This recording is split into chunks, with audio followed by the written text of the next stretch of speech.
I am Antonio. It is for my YouTube channel, and I am here in Soho in a museum, in Jan's Museum Cultura. Our staff is telling me the story of the job. Thank you. Hello. Hi, I'm Jamie. I work for the Museum of Youth Culture. We're a non-profit organisation which is dedicated to the scenes, styles and sounds that young people have forged over the last 100 years. So that could be like the punks, the ravers, the mods, the way that young people have expressed themselves within society.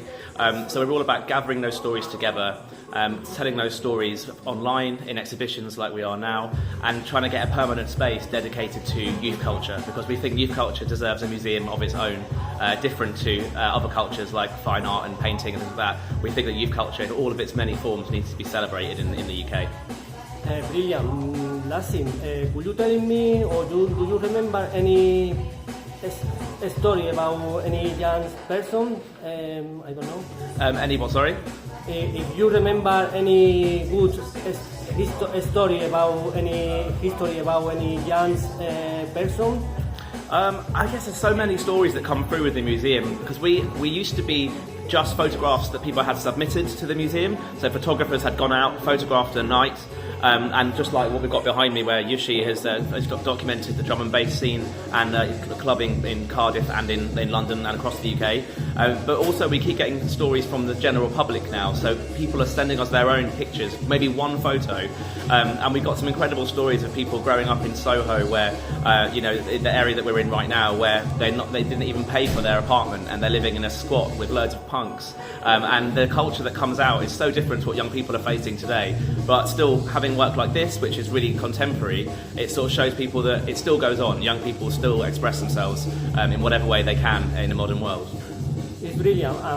Other thing, is there more diversity now than before in young people or in young histories? Or? Definitely. I think most people saw like youth culture as being like very specific subcultures, but we're realising now that people can pick and choose what music they listen to, and they can sort of, in a way, you're not necessarily like a punk on the street that you can see, but instead you've got online cultures, things like TikTok and Spotify, where people are listening to different types of music and different different content creators.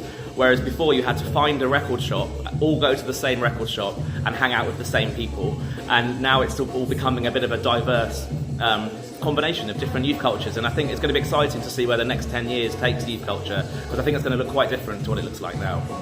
The last question, this museum has been here for a long time, or before was in another location? Or? We always pop up, we always create new museums, new pop-up spaces. We're working towards a permanent space in 2027. That's going to be in Birmingham, so it's going to be sort of in the centre of England. But we're always going to have small spaces like this. This is going until the end of March. But we hopefully will have a London permanent space before 2027. So it's a case of keeping up to date on our Instagram, which is Museum of Youth Culture, and seeing what we're doing, because we want to pop up all over, not just the UK. We'd love to do the rest of the world at some point, but we've got to start somewhere first. And histories from young people is in all United Kingdom or just in London? It's just, at the moment, it's mostly the UK, and we're focusing on bringing in everyday people's stories, asking images from the public. But when it comes to the archive that we do have USA, France, Spain, Australia, Japan. But those sort of places are, I guess, like less represented in the archive. So we do need to go to places where we have a lot more reach to start to spread this idea that everyone has a sort of youth culture memory that is worth preserving. But generally, at the moment, UK is our focus until we can expand beyond there. Okay, thank you so much. Okay, thank you. That you accepted the interview. Thank you so much. Okay? Thank you, appreciate it.